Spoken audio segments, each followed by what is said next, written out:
이 슬픔에 무너져내릴 수도 있고 슬픔을 사랑의 증거로 삼아 더 큰 사랑으로 나아갈 수도 있습니다. 이 상실의 경험은 나를 구성하던 껍질을 한겹 벗겨냅니다. 그 결과 나는 이전과 다른 감각으로 세상을 경험하게 됩니다. 상실의 시간이 지나가고 나면 피부는 다시 단단해지고 새살이 차오를 것입니다. 그리고 당신은 슬픔이 무엇인지 아는 사람, 슬퍼하는 모든 이들에게 공감할 수 있는 넓은 마음을 가진 사람이 되어 있을 것입니다.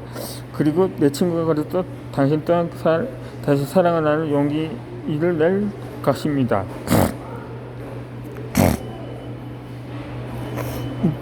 때로는 우리가 떠나보내는 것은 타인이나 반려동물 같은 존재가 아닐 때도 있습니다.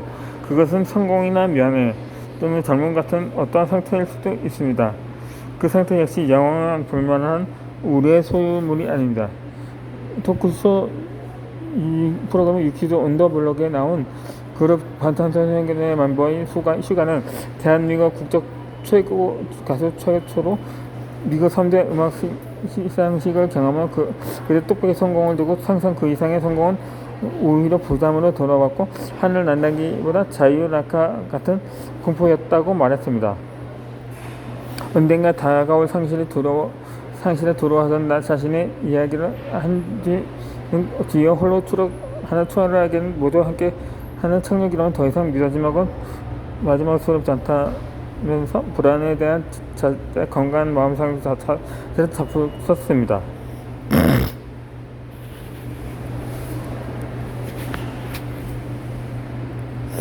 삶의 다른 이름이 상실을 두려워하며 행복한 순간에도 마음 한편에 불안을 품게 됩니다.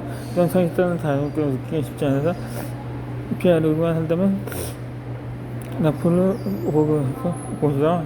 쭉 머리가 높지 않습니다.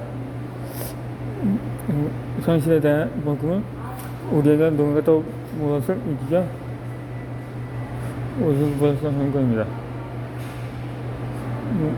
제가 어딘지도 어디가 떠났기 때문에 여기다 느낀다. 문단담 마무리하고 새로운 장을 써 나가게 됩니다. 그렇게 우리의 책은 한층 더 풍부한 내용으로 가득해집니다.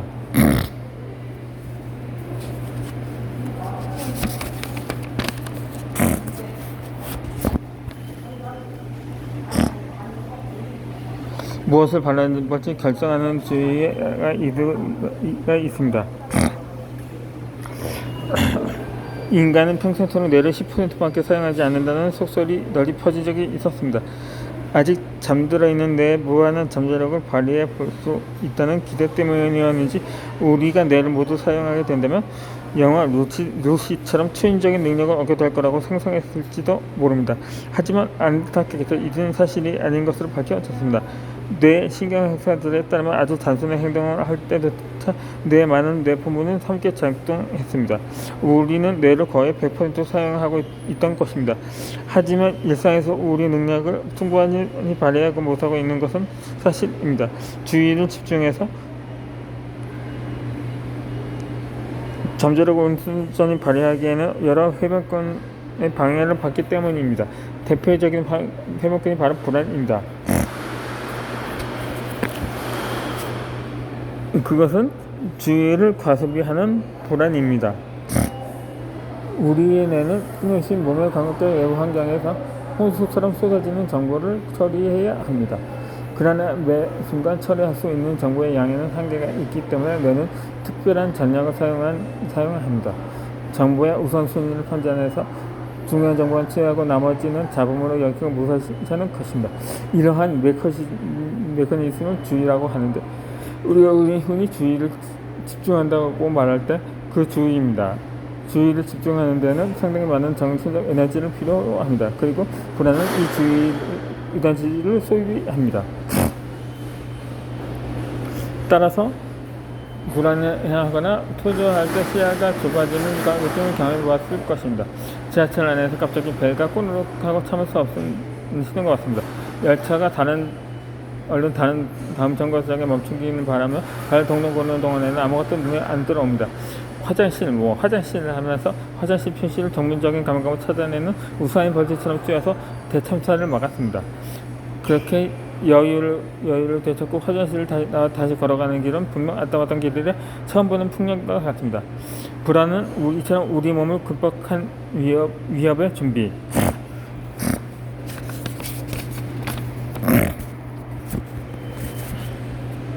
이 준비를 시키면서 쓸 수 있는 모든 주의를 소비합니다. 그런데 문제는 임박한 위협이 없는데 불안한 경우입니다. 불안이 큰 에너지는 그래서 모든 주의를 끌어왔는데 정작 그 주의를 풀만한 대상이 마땅히 없다면 우리의 주의는 갈 곳을 찾아 헤매게 됩니다. 실제로 신체 증상에 예민하게 주의를 기울이다 보면 두근거리는 심장이나 어지러움을 크게 느끼기도 합니다. 하지만 이럴 때 병원에 가서 검사해보면 아무 이상이 없다는 결과지를 받게 됩니다. 이런 증상이 계속되면 지나치게 건강을 염려하면 경감염려증이나 신체화 장애를 겪기도 하는데 신체화 장애는 신체 증상을 호소하지만 막상 신체에는 이상이 없는 일종의 정신장애입니다. 걱정한다고 해결될 리 없는 문제를 그저 불안해하고 있는 경우도 마찬가지입니다. 해결의 의지가 없는 문제에 주의를 집중해봤자 주의 에너지는 의미 없이 낭비될 뿐입니다. 이 불안한 사람들 중에는 주의 집중이나 어려움을 겪는 경우가 많습니다. 그들이 집중을 못한다거나 주의 집중하는 능력이 떨어지는 게 아닙니다. 정확히는 잘못된 목표보다 주의를 집중하는 것입니다. 이들 마음속에서 불안을 일으키는 것들은 주의를 뻐개끼는 나머지 정작 필요한 일에 써야 할 주의의 에너지를 고갈시키면 말입니다. 불안할 때는 이런저런 잡생각이 빠르게 지나가기도 하는데 이때 오랜 시간 심도 있게 생각하는 것 같지만 정작 어떤 것도 분명하게 결론을 짓지는 못합니다. 불안이 야기한 여러 가지 생각에 주의가 분산되었기 때문입니다. 이 주의를 기울이는 것에 에너지가 있습니다. 심리학자 게리 에머리 박사는 불안한 사람과 주의는 에너지라는 공식을 소개합니다.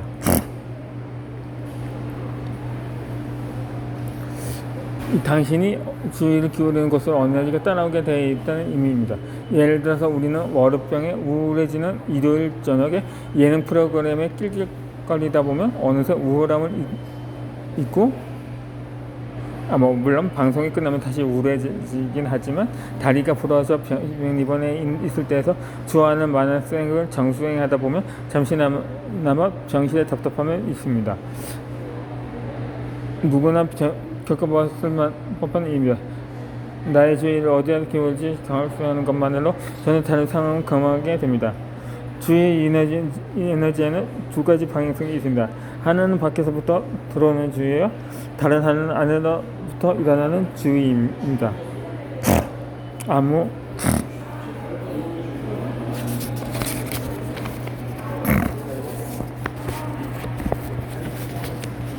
생각 없이 길을 걷고 있을 때나 아무것에서도 주의 기울이지 않고 있을 때는 외부로부터 주의의 에너지가 들어옵니다.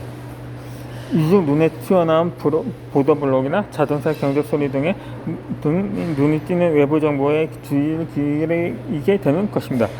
반대로 의식적으로 안에서부터 주의 에너지를 일으킬 수도 있습니다. 새로 생긴 가게가 뭐가 있는지에 주의를 기울이며 길을 걸으며 길에 보도블록이 있든 없든 간에 가게 간판들만 내 시야에 들어오게 됩니다. 무엇을 볼지 선택하지 않으면 그저 보이는 것을 보게 되고 생각하지 않으면 사는 대로 생각하게 됩니다. 어디에 주의를 기울일 것인가 인식해야 하는 또 다른 이유가 있습니다. 이 같은 주의는 감정과도 밀접한 연관이 있기 때문입니다.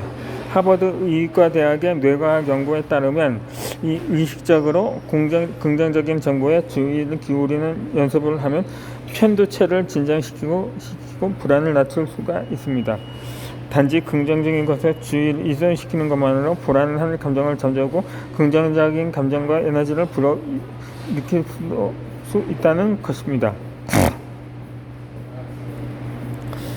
이 주의를 옮기는 연습은 생각보다 어렵지 않습니다. 잠깐만 오른손 엄지손가락에 주의를 집중해 봅시다. 책에서 오른손 엄지손가락으로 주의를 옮기는 이렇게 간단하게 이루어집니다. 방금 전까지만 해도 오른손 엄지손가락은 당신의 안정이 없는데 말입니다. 이번에는 오른쪽 왼손 검지손가락에 주의를 옮겨 봅시다. 어느새 주의의 에너지는 오른손에서 왼손으로 흘러갑니다. 오른손 엄지손가락이 부정적인 정보고 왼손 검지손가락이 긍정적인 정보라고 생각해 봅시다. 오른쪽에서 왼쪽으로 부정에서 긍정으로 주의는 이렇게 간단하게 옮길 수 있습니다.